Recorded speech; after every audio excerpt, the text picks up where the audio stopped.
गीता का सार तृतीय अध्याय।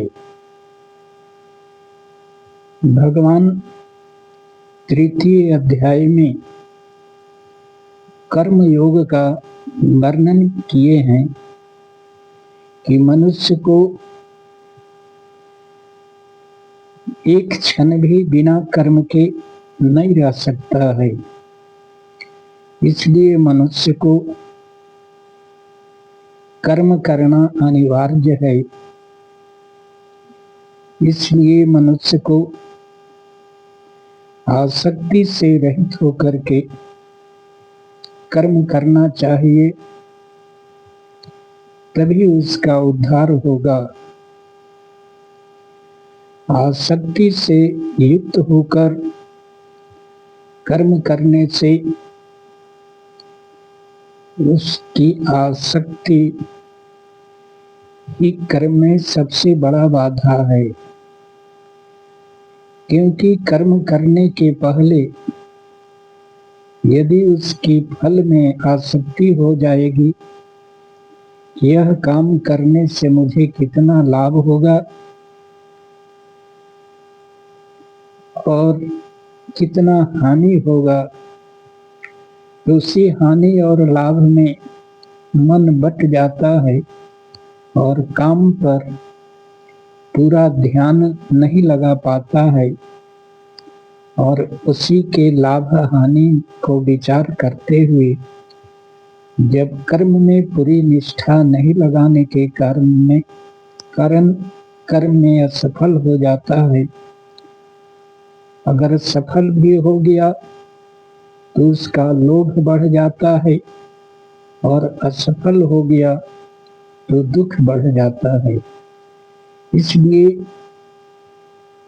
शास्त्रों में गीता में बताया गया है कि कर्मण्येवाधिकारस्ते मा फलेषु कदाचन।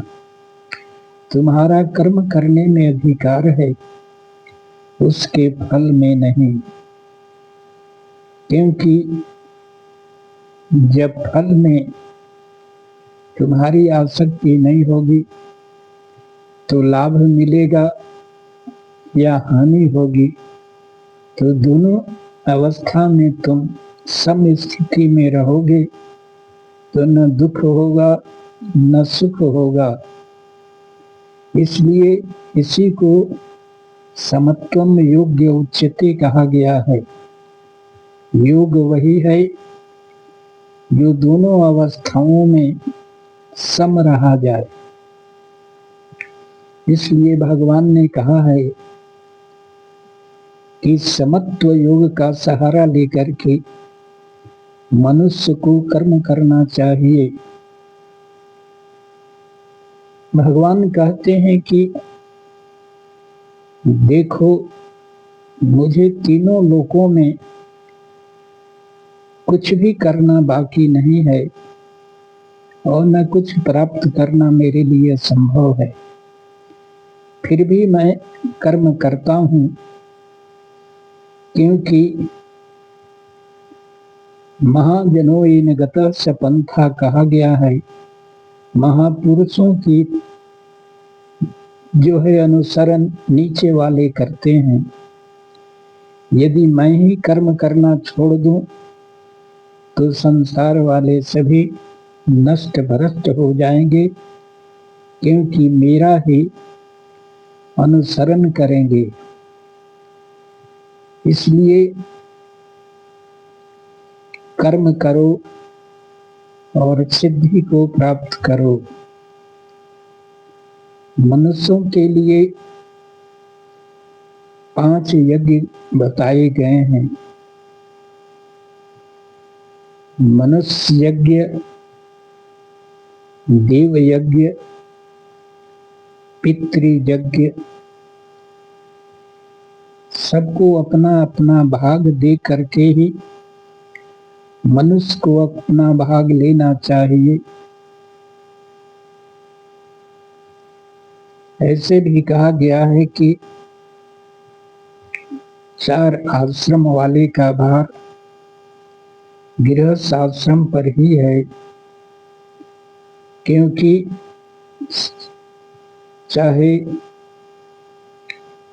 ब्रह्मचर्याश्रम हो, चाहे वानप्रस्थ हो या संन्यास हो, सभी आश्रम किसान से ही अन्न लेकर के, रुपए पैसे लेकर के उनका भरण पोषण होता है। ये साधु महात्मा भी किसान के ही बेटे होते हैं, इसलिए सबके आश्रय यह गृहस्थ आश्रम ही है। इसलिए जिसका जो भाग है दे करके जो अन्न खाता है वह पापों से मुक्त हो जाता है। फिर अर्जुन प्रश्न करते हैं, यह मन जो बिना चाहे गलत कामों में लग जाता है उसे कौन लगाता है? भगवान कहते हैं, यह तीन जो वृत्तियां हैं, सत्व, रज और तम, यही तीनों वृत्तियां मनुष्य को बलात् उस काम में लगाती हैं और यह काम जो है यही मनुष्य को उस ओर ढकेलता है।